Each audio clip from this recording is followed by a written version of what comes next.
Haji tu kahwin lagi, eloklah. Haji tu kan dah lama hidup seorang. Haji yang mana tu lah yang umur 75 tu, eloklah tu.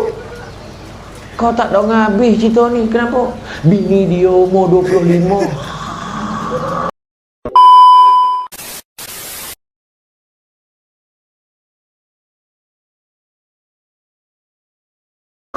Ada teruk juga. Buntang betul kawan.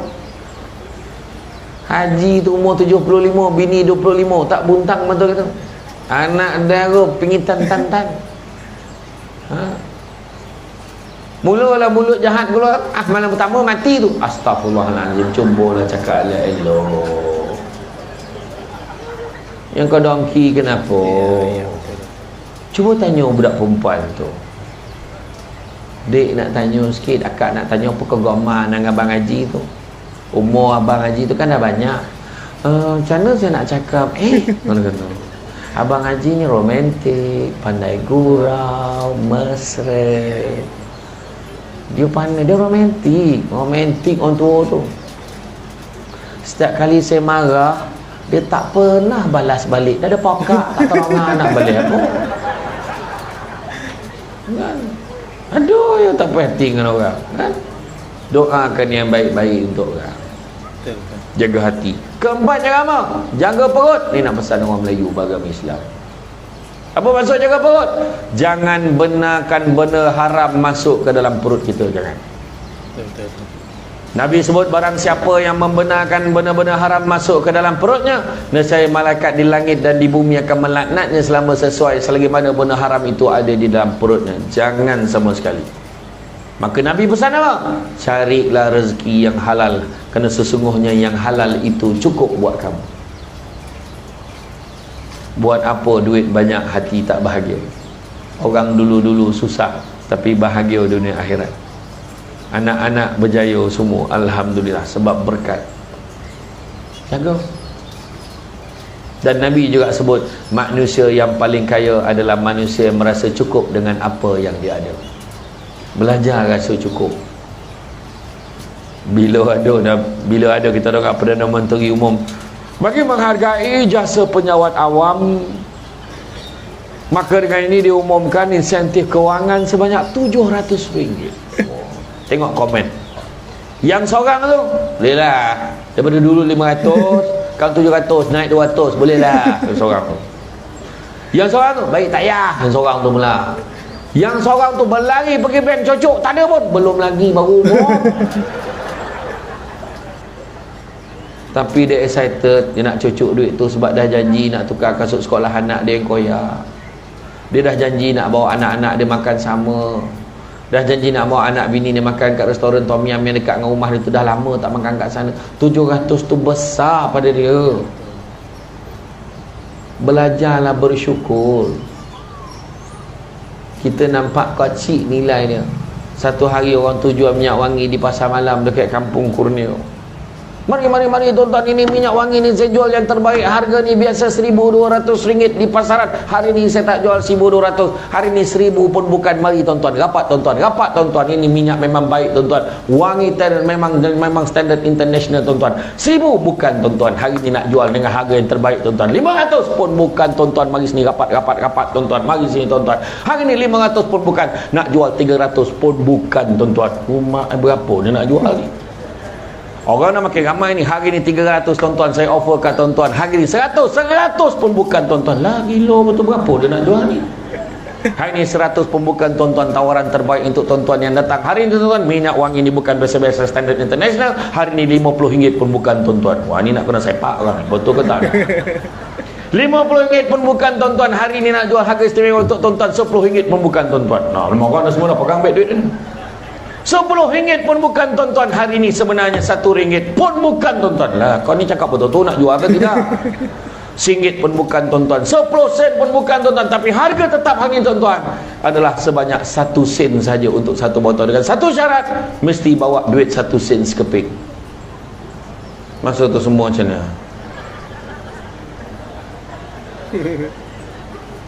Masa tu baru tahu nilai duit 1 sen yang selama ni kita buat tak peduli dekat bawah peti ais selama. Betul tak? Itu sebab jangan pandang kecilnya nikmat yang Tuhan bagi, tapi pandanglah siapa yang bagi nikmat itu. Ada satu hamba Allah, saudara saya, ada pertalian darah dengan dia, 2 pupu dengan mak saya.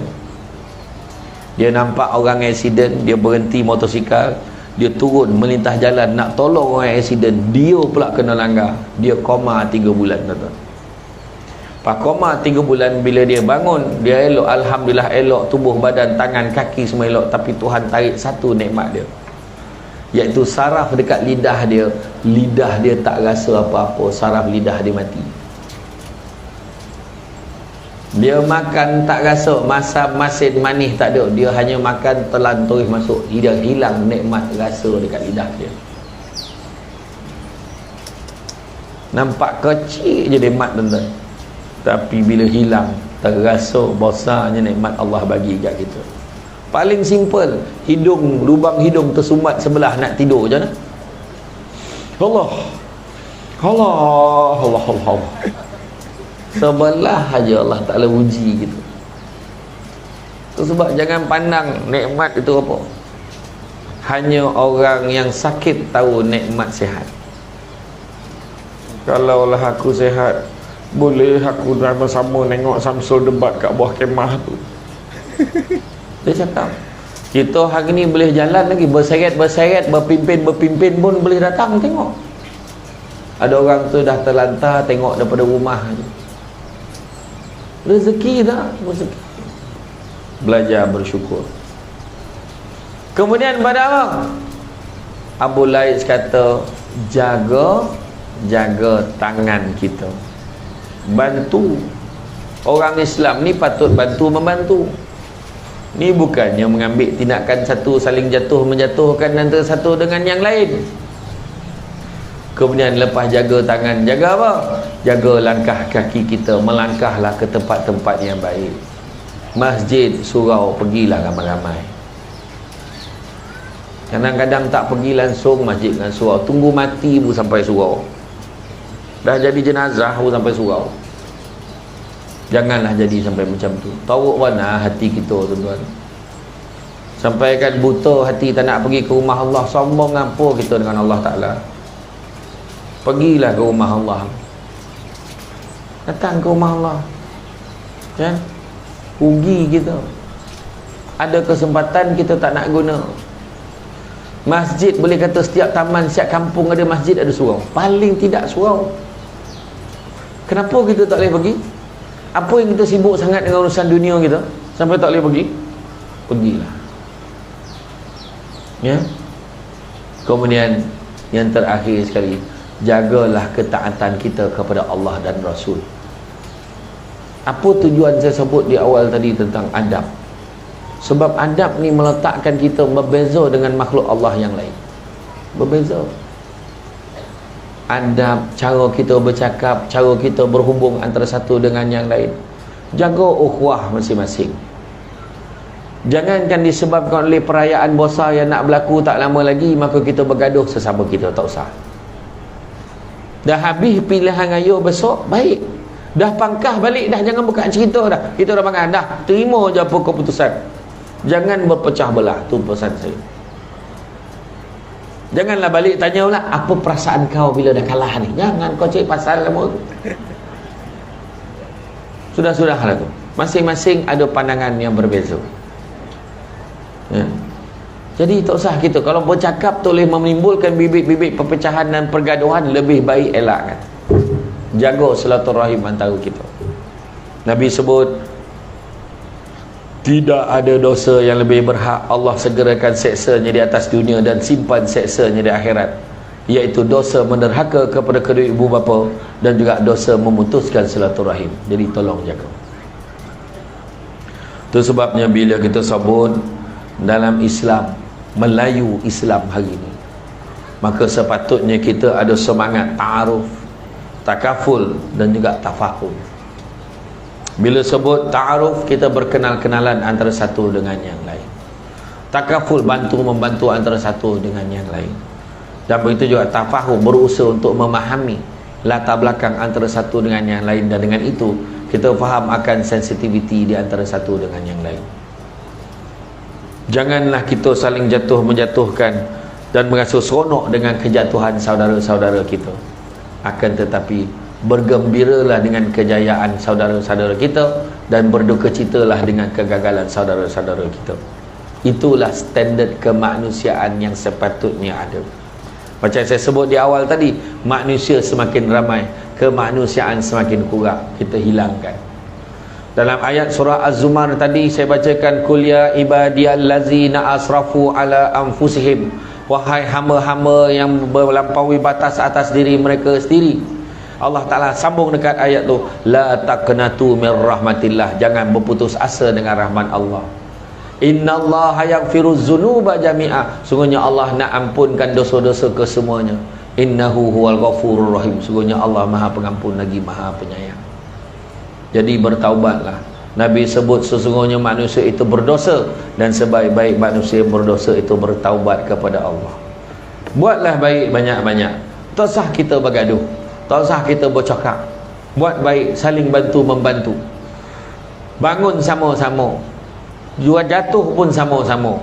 Tapi kalau boleh, biarlah kita berkorban sama-sama demi untuk membina sebuah negara yang baik, bahagia, makmur dan sentosa.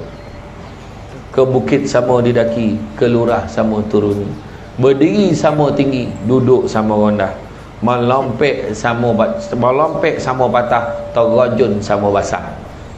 Hati gajah sama dilapah, hati kuman sama dicicah.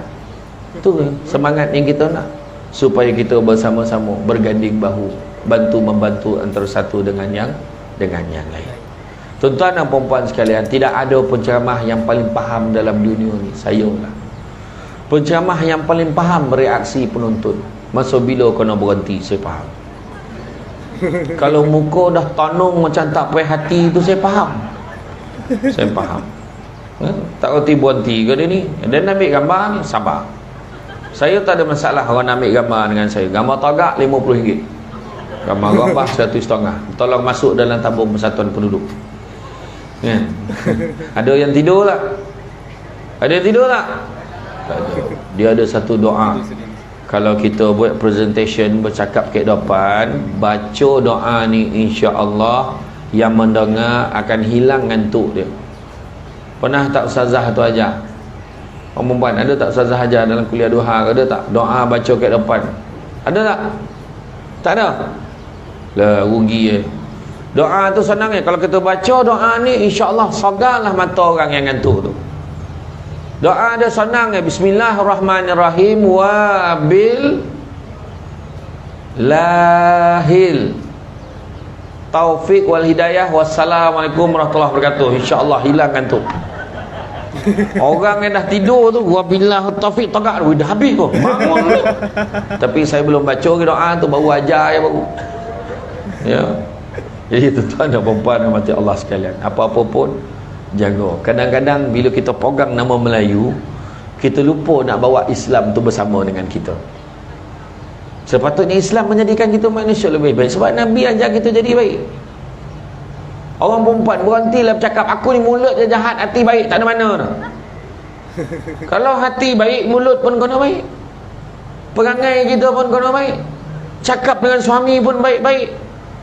Jangan kau main losang ni sebenarnya tu, main belasah. Makin tunduk lelaki tu balik. Oh nak marah dengan bini. Kan? Baik-baik.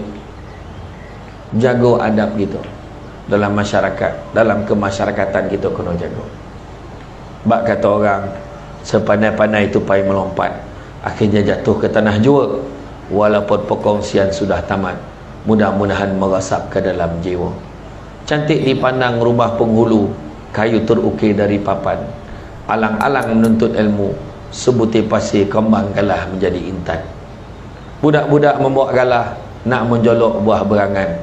Kalau ada silap dan salah, dikata tidak, dicaci jangan. Tenang-tenang air di laut, sampan kelok mudik ke Tanjung. Hati terkenang mulut menyebut, jasa baik pihak penganjur menjemput, rasa nak junjung. Jadi tuan-tuan dan puan-puan sekalian, cukup sekadar itu. Cuma sedikit makluman saya nak maklumkan, Kalau tuan-tuan dan perempuan ada masa nanti, di belakang sana ada satu meja ajaib. Ke atas meja tu ada barang, bukan untuk diambil tapi untuk dibeli.